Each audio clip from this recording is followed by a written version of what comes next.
College is a time of life when most people expect you to go crazy, explore your boundaries, and really kind of figure out who you are as a person. And while going crazy might not always be the best idea, figuring out who you are as a person and what you value is hugely important. And around that college age is really when a lot of us begin to figure that out. I know that was the case for me, at least while I was in college. Minimalism was definitely something that I kind of realized the benefits of and was able to adopt into my own life. But it is kind of an interesting subject that I did want to touch on today. How does one be a minimalist in college? So for a frame of reference, my name is Ashlynne. I just graduated in July with my degree in business administration and digital marketing. So I am a recent grad. I'm actually going back into grad school in the fall. So I'm definitely in that kind of college phase of life. So I wanted to share some of my best tips and tricks on just how to become a minimalist and stay a minimalist while you're in college. Let's go ahead and start off by talking about the first big topic, which is textbooks. This is one area of most college students' lives where it can feel like an overwhelming amount of stuff is forced into their lives, whether they want them to or not. College textbooks are one of those things that we spend hundreds and hundreds of dollars on every single year, and yet how often do we actually reference them after we use them? My advice in this area is wherever it's possible, try to buy a digital textbook. In this day and age, there are tons and tons and tons of digital textbooks available. I know that for my degree program, at least, my school offered you the ability to either buy the physical textbook or lease the textbook in a digital version or buy the digital textbook. I usually took the digital leasing option, and not only was it cheaper than buying the physical book, but it also made it so that it kind of decluttered itself after that period of 180 days or whatever that I had agreed to lease it for. By buying the digital copy of the book, it really just allows you to avoid clutter and make it so that you don't need to be carrying a humongous bag of books to your classes. While if you're in anatomy or some kind of science, that might not always be the best option. If you're in something like business, literature, anything along those lines, those are all degrees that are perfectly suited to just buying the online version of your textbook instead. Now, textbooks definitely aren't the only clutter causer that school and college will bring to us. Another huge culprit is taking notes, whether that's taking notes in a class, for a test, for a paper you have to write. It is so crazy how fast the amount of notes we take really just adds up. So if you're looking to reduce the clutter caused by just some of the things that are associated with college, one of the very best things that you can do is just to switch to taking your notes online and keeping them on your laptop. By doing that and having like an organized folder of your notes, it makes it so easy to find exactly what you're looking for. So try keeping your notes online. Not only does this help with organization, it massively helps with organization, but it also helps you to reduce your clutter in a big way. One of the biggest things that made a difference for me was investing in a good planner, and I know what you're thinking. Ashlynne, you just told me to get online textbooks and online notebooks. Why are you telling me to buy a planner? For me, at least though, in terms of keeping track of tasks, I'm able to do that a lot better when I'm not doing that digitally. When I have a physical planner that I can write things out in and physically check off, I've submitted this paper, I've done X, Y, and Z that I need to do today, it makes it a lot easier for me to keep track of what I need to do.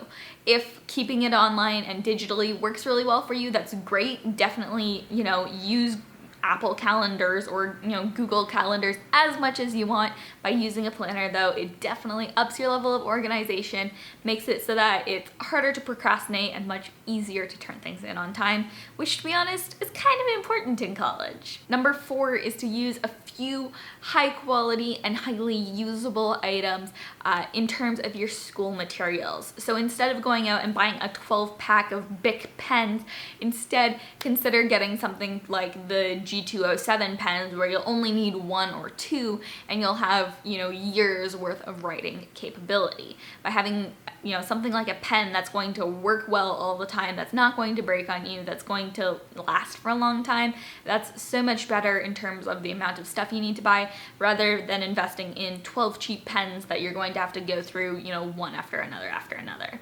The same thing goes for notebooks. Find something that's high quality that isn't going to fall apart on you, staplers. This can apply to literally any kind of, you know, just little office item that you might need for classes. So just kind of consider what are the essentials that I really need and how can I invest in higher quality items of these. I promise you that paying for 2 high quality pens rather than a dozen cheap ones will, though it might cost about the same amount, turn out to just be a lot more useful, practical, and minimal in the long run. Number 5, this one doesn't really have to do with physical items, but it is hugely important. It's to learn to manage your time well.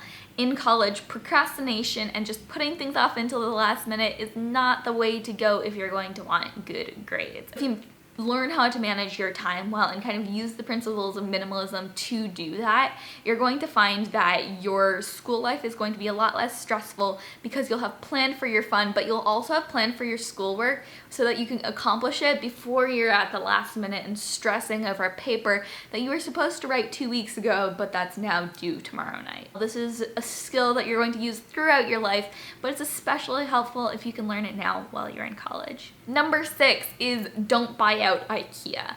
And when people move into college for the first time, there's so often just this desire to buy all the new things. A lot of this stuff is going to be really cheaply made and not high quality. It often breaks and it definitely won't be staying with you long after college. Trust me on this one. So instead of going to buy out all of IKEA, try to implement number 7, which is to buy high quality secondhand pieces. If you, with thought and intention, try to find nice secondhand pieces, either on Facebook Marketplace or Craigslist, or there are so many different websites or thrift stores even where you can find high quality secondhand pieces of furniture, decor, anything like that that you can use to really spruce up your space.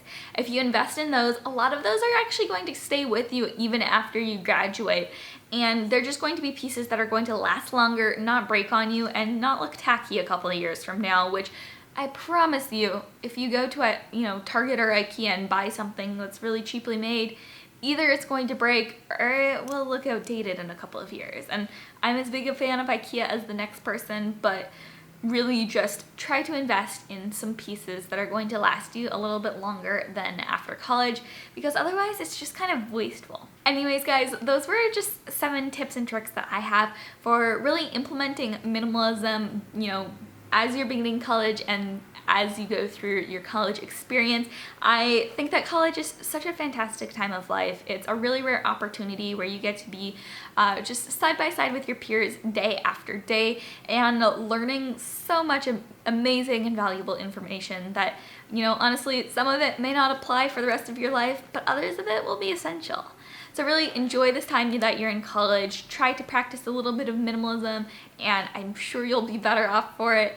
But I hope that you guys enjoyed this video and it gave you some inspiration. If I missed any minimalism tips for anyone who is in college or out of college, but anything that they found helpful during that experience, definitely leave those tips and tricks in the comment section below. I would love to read them, and I'm sure they would be helpful to anyone else who's going through this stage of life right now. If you guys have not subscribed yet, I would love it if you would consider doing so today. My name is Ashlynne, if we don't know each other yet, and I make videos twice a week on this channel about minimalism and intentional living. So if you haven't subscribed yet, consider doing so below. I would love it if you did. And if you want to, go ahead and give this video a thumbs up if you enjoyed it.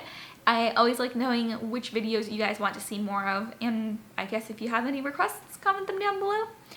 Anyways, that is everything today, guys. Love you all so much, and I'll see you in the next one.